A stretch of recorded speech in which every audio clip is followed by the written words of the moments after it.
The first thing he did, he says they learned from him that Jesus was above all others.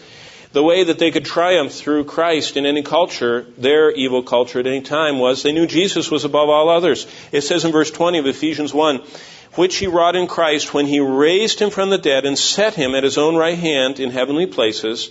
Look at verse 21. Far above all principality and power and might and dominion and every name that is named, not only in this world but the one to come.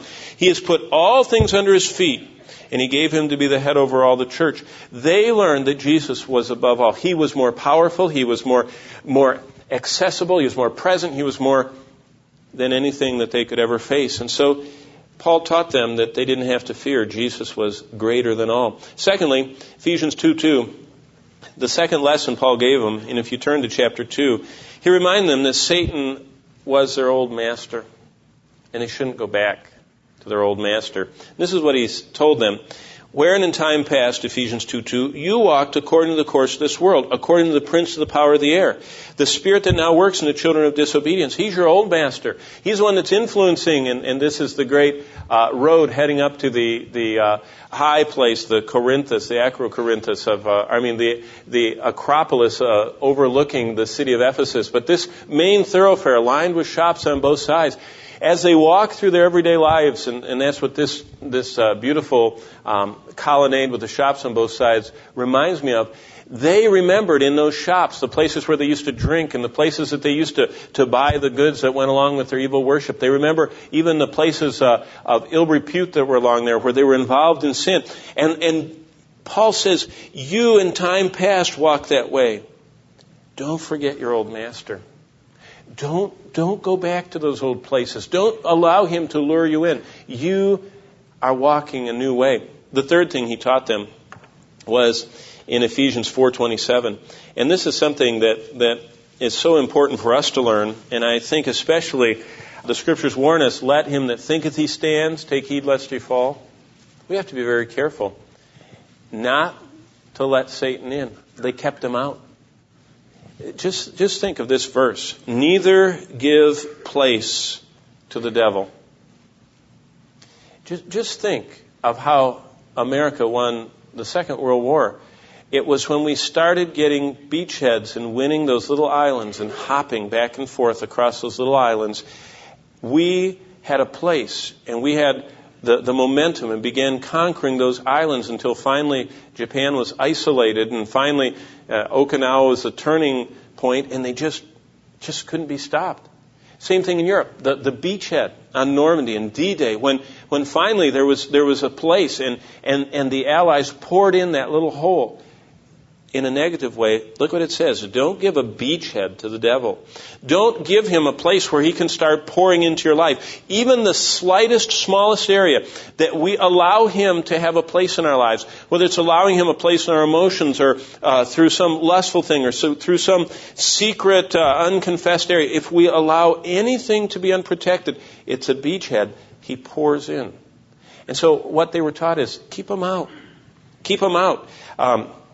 I think about where we live, right on this green belt or whatever. There are all kinds of critters back there. And I remember one morning I was up early sitting at the table reading, and I heard the scratching sound, and there was this ugliest swamp creature. I don't know what it was, an old mangy something that had come out, and it was just sitting up eating something the kids had left, and it wasn't a raccoon. It was ugly. I don't know what it was, but I thought, aren't you glad you have screens? That thing might have come right in the house. And we would think that if you saw a skunk or a snake or some thing out of the backwoods. But in our lives, sometimes we don't even shut the screens of our spirits and of our minds. And we allow unfettered and unfiltered horrible things in because we're not afraid of them. He says, you should be afraid. You should fear your adversary, the devil. He's a roaring lion. Don't give him a place. Don't let him in. Now, the next one. Look at Ephesians 5:11 there. Because this is getting right down to specifics. And Paul was very clear in his epistle to them. This is what he said. I'm going to back up to verse 8. You were once in darkness. You had your old master.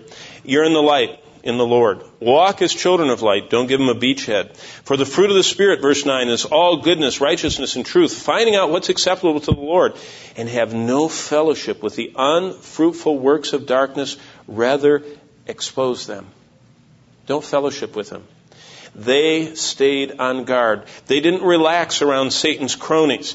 They didn't have fellowship with the unfruitful works of darkness. Can you imagine what would have happened if those people would have gone back to the temple, the largest building of the ancient world? If they'd have gone back to the places where they had formerly had the ecstatic worship and all the paganism, if they had gone back, they would have been fellowshipping again, and their hearts would have been cold, and they would have been drawn back. And he says, don't do that. Don't relax around Satan's cronies.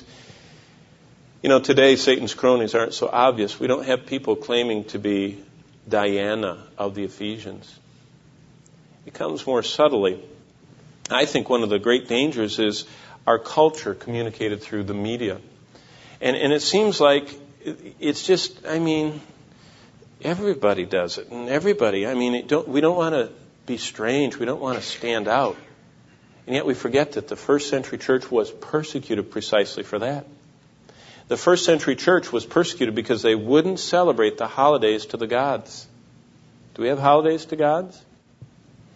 One of the fastest growing holidays of all is Halloween.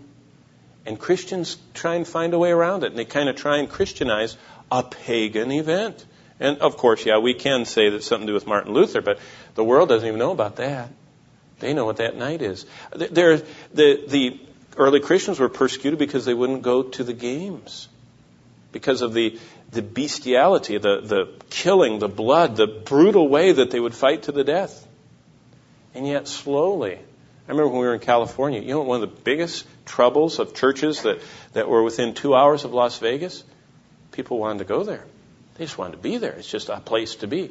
And it's interesting to think how they are not worried about what verse 11. They are not worried that we are commanded, if we want to have strength in our spiritual lives, have no fellowship with the unfruitful works of darkness, but rather expose them.